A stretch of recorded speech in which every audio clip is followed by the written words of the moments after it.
ते सारखा अंगठात चोखतं म्हणे. म्हटलं आजी तुम्ही काय काय औषध करून पाहिजे?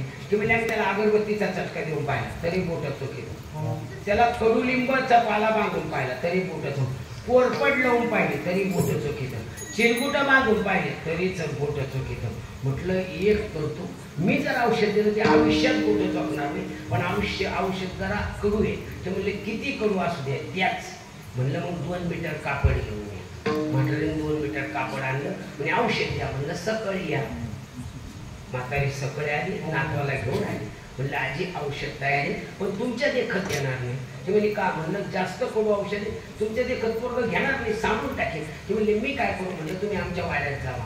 आणि तिला सांगितलं आजी चांगली खसखस चहा कर आणि तिकडंच गुंतव, मला औषध देऊस तर. म्हातारी गप्पात गुंतली. पोरगं माझ्या पुढे बसलं. इतकं गोड बोललं पोराला. म्हणलं बाळा ऐक, बोटं चोखणं चांगलं नाही, तू आता मोठा होणार आहे. आणि मोठा झाल्यानंतर मोठा होशील, मोठा झाल्यानंतर मोठी होईल. लोक तुला हसतील रे बोटं चोखणं, बोटं चोखायचे नाही. ते बाबा मी चोखणार नाही, पण त्याच्याबद्दल तुम्ही मला काय देणार? म्हणलं तुला त्याच्याबद्दल 2 चांड्या, त्या कापडाच्या 2 चांड्या शिवून घेतल्या. त्यानं पाहिल्या. बाबा मी घालून पाहू का? म्हणलं तुझी काढून टाक. त्याने त्याची काढून टाकली, माझी घातली. ते त्याला बांधायला काहीच नाही. म्हणलं हात कशाला आहे? त्याने अशा हाताला धरले. म्हणलं बाळा ही चड्डी पाठीमागून वस्तिक शिवली की नाही मला पाहून. त्यांना पुढं तोड केला, मागून खाली आले का डबल औषध. आयो मोठ्यानं आरडलं. आरडल्यावर म्हातारी पळत आली. आणि मग म्हातारी पाहिलं त्याला लईच असं, आयो चाल ना आपल्या घरी, जाय घरी. आजी यांना का बोट चोखले, याला डबल औषध दे, उद्या पुन्हा घेऊन या. आता नाही, आता नाही. गेलं पोरग. 15 दिवसांनी म्हातारी गेली. म्हणलं आजी पोरग बोट चोखीत, कशाचं चोखीत बाबा? असं घेऊनच कळलं. असं कळलं.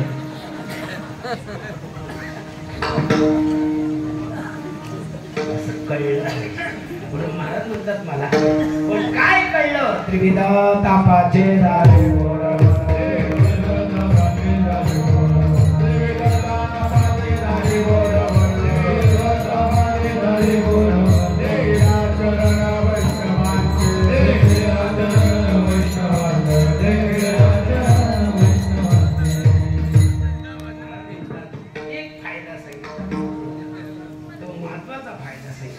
कळलं पाहिजे.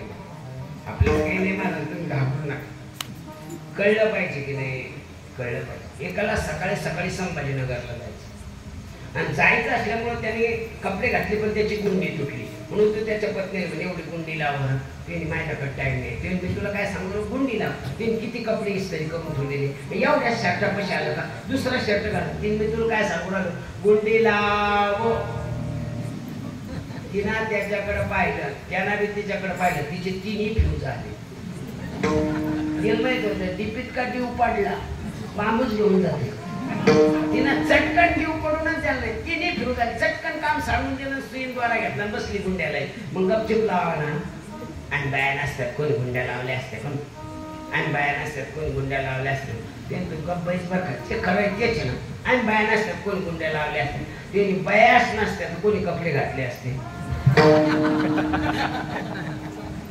तशी या जगात संतच नसते ना, तर त्रिविध ताप गेलेच असते.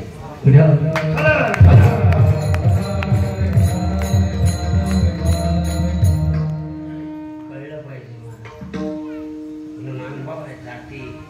त्रिविध ताप कळलं पाहिजे.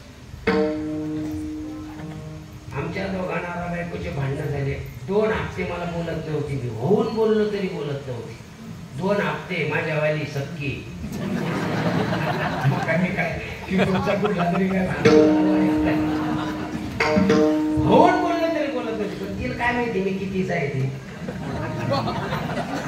कळलं नाही. एक दिवस उशिरा घरी गेलो, गाडी लावली, बॅग घेतली, घरात गेलो, टीव्ही चालू केली, बातम्या पाहत बसलो. ती आली, मला टीव्ही चालवताना पाहिलं, बातम्या पाहतानाही पाहिलं. बॅग घेतली, घरात गेली आणि पोराला उठिलं. बरं रोज मी तिचं ऐकतो, पण ती माझं ऐकतो. ती मी तिला समजून घेत तरी ऐकत नाही. तिचं ऐकून मला का बापाला म्हणा आंघोळ करून घ्या, आपण समजून घ्या आपणची. तुझ्या बाबा म्हण जेवून घ्या, आपण समजून घ्या आपणच आहे. तुझ्या बाबा म्हण कपडे बदलून जा, आपण समजून घ्या आपणच आहे. मी दोन हप्ते समजेल, पण तिने एक बी नाही. मी आपलं गप बसलो, टीव्ही चालू आहे आपली बातमी, तिने मला पाहिलं, आता मला बोलतच नाही. मी बोललो तरी बोलले नाही. पोरानं उठिलं आणि म्हणजे विचारतोय बापाला उशीर करून झाला. पोरग माझ्याकडे आलं, ते नाना उशीर करून झाला. म्हटलं कोण म्हणलं रे? ते नानी म्हणे विचार नाना उशीर करून झाला. म्हटलं तिची नाही ओळख बुजली काय? ही सरली मला. ते जाऊ द्या ना, भांडण्यापेक्षा आबोला मला. आपल्या घरात 15 दिवसापासून भांडण आहे, पण कोणी कोणाला बोलत नाही, काम जिथल्या तिथं. म्हटलं पण तिनं जर मला विचारलं असतं उशीर करून झालं, काय सांगितलं नसतं. जाऊ द्या ना, तुम्ही माझ्याजवळ सांगा, मी तिच्याजवळ सांगतो. म्हणलं उशीर व्हायला एक काही बेकार कीर्तन नाही, टायमात सुटलं. पण मी निघाल्यानंतर पोहोचलो संभाजीनगर. तुझा मामा भेटला मला बाबा पेट्रोल पंपावर. मामा कशाला होता संभाजीनगरला? म्हणलं मामा आजारी येतो. मामाच काय दुखत? म्हणलं मी काय डॉक्टर हे. तुम्ही काय केलं? म्हणलं मामा सगळं दवाखान्यात गेलो, मामाला ऍडमिट केलं. त्यांना तसं सांगितलं. पुन्हा त्याला म्हणजे विचारता मामाला, बापाला कोणता मामा होता? माझ्याकडे नाना कोणता मामा होता?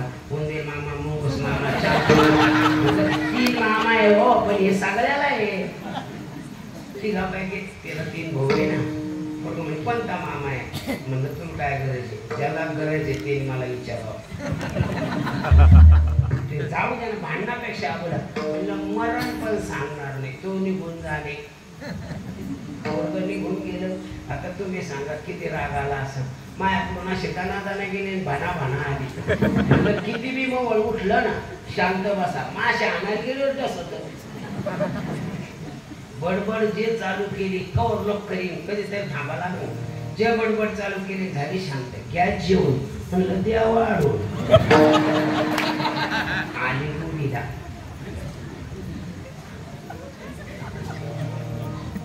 असं दुकान मांडलं माया पुढं. मी मस्त जेवतो, मी हसत होतो आणि तिथं चालू झालं. होत असते नवरा बायकोची भांडणं, एवढं मनाला लावून घेत असते. होत असतं भांडणं, मग एवढं मनाला लावून घेत. म्हणलं कोणी मनाला लावलं? पण पोरगं काय म्हणलं नव्हतं, कोणता मामा एवढं मी सांगू नये का? म्हणलं नाही सांगत असेल मला. चुकलं मा, चुकलं हुकलं पण गेलं मिळालं. म्हणलं गंगारामला म्हण चुकलं हुकलं गंगारामला म्हणलं माप. 100% म्हणलं 100% माप. खरंच का? म्हणलं तो ही शपथ माप. इतकी खुश झाली. सांगा मग कोणता सांगा कोणता? म्हणलं कोणताच नव्हता, बोलण्यापुरता होता. आपण संताकडे कुठं बोलण्यापुरता होता. ते जर उद्धारासाठी जर गेलो तर उद्धारच होईल ना.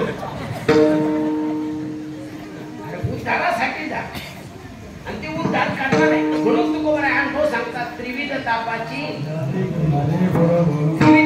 आध्यात्मिक, आधिभौतिक आणि अधिदैविक हे 3 ताप संतांच्या दर्शनात जातात. पण एक 4था ताप आहे, त्याचं नाव शनिताप. शनिताप हा संतांच्या दर्शनात जात नाही. शनिताप म्हणजे आपण केलेल्या कार्याचा अहंकार, त्याचं नाव आहे शनिताप.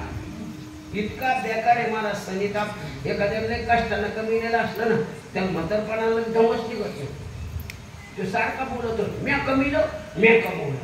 असं ते म्हातार होतं. 4-5 सुना, 4-5 लेकं, नाती घरगच्च भरलेलं. म्हाताऱ्यानं कमीलेलं तो जुन्यातला काळ. आणि म्हातार सारखं सगळे अंग झाले. म्या कमीलं म्हणून हे तुम्हाला दिसून राहिलं आणि मी लक्ष दिलं म्हणून हे सगळं आहे. माझ्या कधी एवढी नसेल. अरे आम्ही कशा भाकरी खाल्ल्या? अरे तुकडे जर उळले ना, वाळू घातले आणि ते शिजून खाल्ले. माझ्या तुम्ही कुदाडे भाकरी. अरे कसे कमीलं म्या? सुना ऐकून घ्यायच्या, लोक ऐकून घ्यायचा, म्हातारी ऐकून घ्यायची. कवर लोक ऐकून घेते. नाही इलाज होता. म्हातारा ज्याच्या जास्त तारा त्याचं नाव म्हातारा. पण एक दिवस तुरीचं खळं चाललं, म्हातारा तुरीच्या खळ्यावर गेलं. पोताला पोर तुरी मोजीत होते पोत्यामध्ये आणि तेवढ्यात म्हातारा गेले. म्या लक्ष दिलं म्हणून एक पाण्याने पोट गेली. म्या लक्ष दिलं म्हणून या तुरीस्ताने असे पांगले. मी मेल्यावर तुम्हाला कळत. मी म्हणून तुम्हाला एवढं चांगलं दिसलं. मी मेल्यावर कळत. मोठं पोरं तू मरबर आधी मग नाही आवडत. अंतरीचे धावे सोबत पोरग बर म्हणलं. म्हाताऱ्याला एवढा राग आला. मग म्हाताऱ्याला मरायला जावा का घरी जावा? एक मरायला रेल्वे स्टेशनवर गेलं.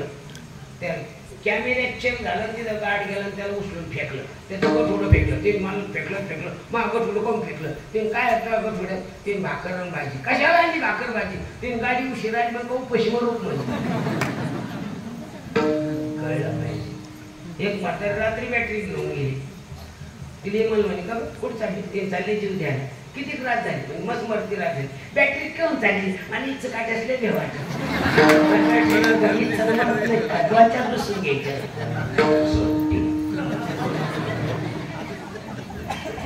मला मर म्हणलं, मारायला चाललं. घरी आलो, घरी निघालं म्हटलं. जसं घरी निघलं तसं पोरायचं वाद चालू. म्हाताऱ्यांजवळ जीव द्यायला तर लोक नाव ठेवते. खरंच म्हाताऱ्यांसमोर वळतो आणि म्हाताऱ्या समजून सांग. मग म्हातारी थांबली. पोरग वरून म्हातारं पाठी.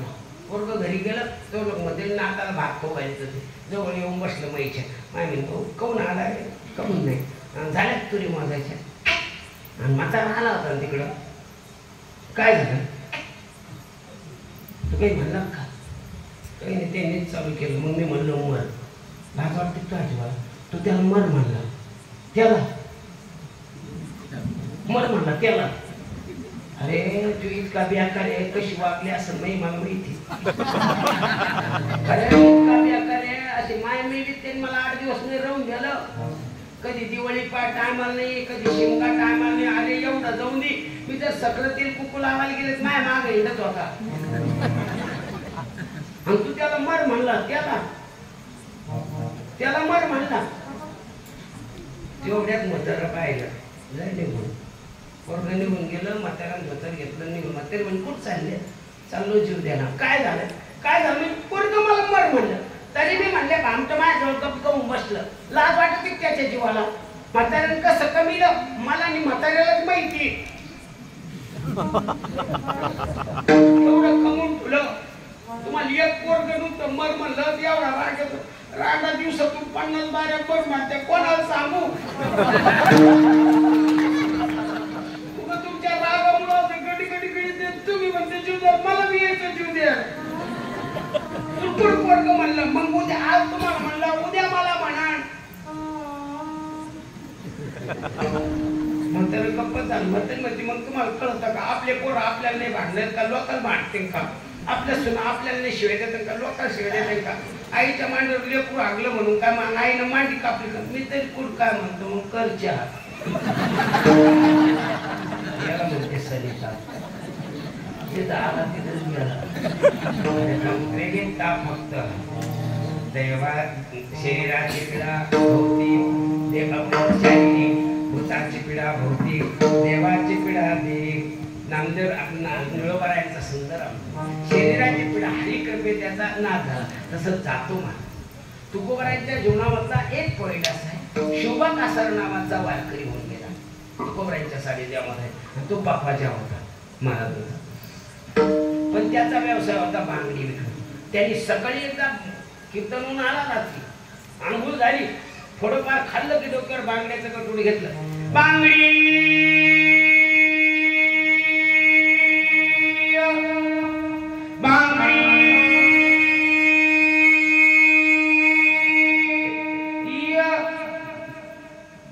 भर बाया गोळा व्हायच्या आणि बांगड्या घ्यायच्या. रोज बांगड्या वाल्याचे बांगड्या घ्या, बांगड्या खाऊचे. काय बाजार बघडी आवडती. त्याच्या वागण्यानं त्याच्या प्रेमानं बांगड्या. पण बाबा घरी आला बांगड्या ठेवल्या. पप्पा उचलला निघला कीर्तनाला. तर तुम्ही सांगा रोजच जर बाबा कामात येऊन कीर्तनाला जायला लागला तर अशी बाई आरती करेन का? बरं तरी उचलीत होती. पण बोलून मी ते बोलव म्हणजे तुकोबरायचा टाळ तरी पप्पाच्या ऐकत नव्हतं शिवबा कासार. मग बाईच्या जातीच असं आहे. बोलून नाही ऐकलं का गोड बोलून. कुत्र्याची मागं मांजर लागते, मांजरीची मागं कुत्र. असं पळत कुत्र मांजरीच्या मागं. पण पाळता पाळता एकदा मांजरीना हेच कुत्र म्हणत चला शिवबा कासार म्हणे गोड बोलून मी सांग मांडून मी पाहिलं तर तुमच्यावर काहीच फरक पडत नाही. दिवसभर बांगड्या ऐकायच्या, संध्याकाळी पुन्हा तुको. मी काय म्हणले तुम्हाला तुकोबराच्या कीर्तनाला जाऊ नका, पकवास वाजवू नका. पण त्यांना कधी म्हणले तुम्ही आपल्या घरी यायचं आंघोळीला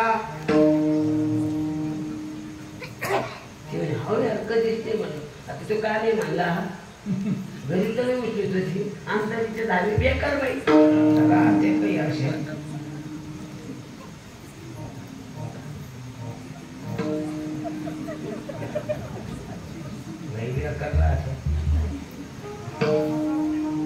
आता ते पशुपती ना त्याचे सोमवार नाही निघले मागच्या सोमवारी आमच्या आता दोनदा झाले पण तिसऱ्यांदा धरले. अरे बाबा मला तरी काय करता आपण घरी. मला सकाळी सकाळी सोमवारचं फराळाचं करायचं आणि तिची गडबड. मी आत्ता जाऊन येते, आत्ता पूजा करून येते. नाही जायची बघ गेली बघ नाही लवकर आली. मी कीर्तनाला निघून गेलो. संध्याकाळी घरी आलो म्हणलं मस्त पूजा झाली. हा म्हणलं काय उपयोग आहे त्या देवाला पाणी घालून पशुला ह्यो पती तर तसाच उपशी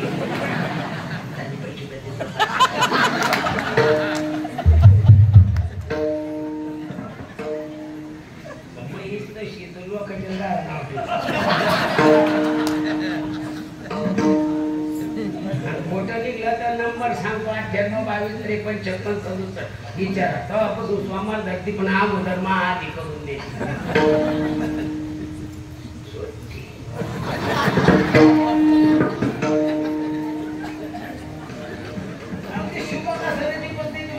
बाबतीत बोलली असणारा कर्त शिक्षक त्यांनी शिकवता सरळ विनंती केली. महाराज या मला पुढचं सांगायचं नाही.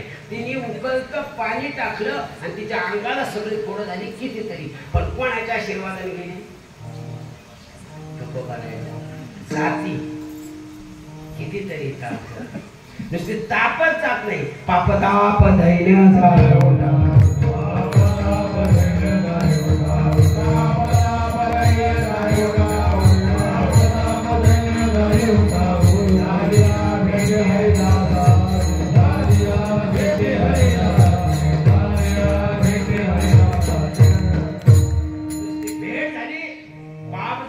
पाप किती प्रकारचे? 3 प्रकारचं. पाप, उपपाप आणि महापाप. पाप म्हणजे काय, उपपाप म्हणजे महापाप म्हणजे काय. प्रत्येकाचे एक एक वाक्य. पाप त्याला म्हणतात जे कळून केलं जातं त्याचं नाव पाप. कळतंय माणसाला की इथली वस्तू उचलू तरी करतात त्याला म्हणतात पाप. उपपाप म्हणजे न कळत. जसं तुमच्याकडे टरबूजच म्हणतात का कलिंगड म्हणतात? टरबूजच म्हणतात. आपण मराठवाड्यातून खांद्याचं वय पुणे जिल्ह्यात त्याला कलिंगड म्हणतात. ते टरबूज बस स्टँडवर एसटी स्टँडला विकणारा होता. त्याने मस्त प्लेटीमध्ये अशा खापा करून ठेवलेल्या. इचकेचे 3-3 इचकेचे चमचे होते. एक माळकरी बिगर माळकरी गेला आणि दोघांनी एकच खाल्लं आणि तो बिगर माळकरी त्याला म्हणे असंच राहत होतं. याला म्हणते उपपाप. आठवण करून देणे. ह्यो महाराज तसा आहे. अशी आठवण जर करून दिली तो उपपाप लागतो. आणि महापाप 3 प्रकारचे 4 प्रकारचे ते बी पाप जातं. म्हणून तुका म्हणे पापे आणि जाती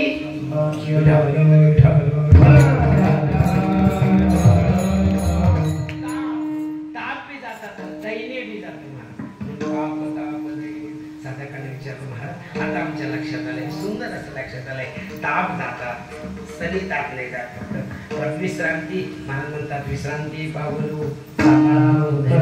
वाढले अंतरी फायदा सांगा. आणि देवाला सुद्धा नामा म्हणे देवा विश्रांती घ्यावया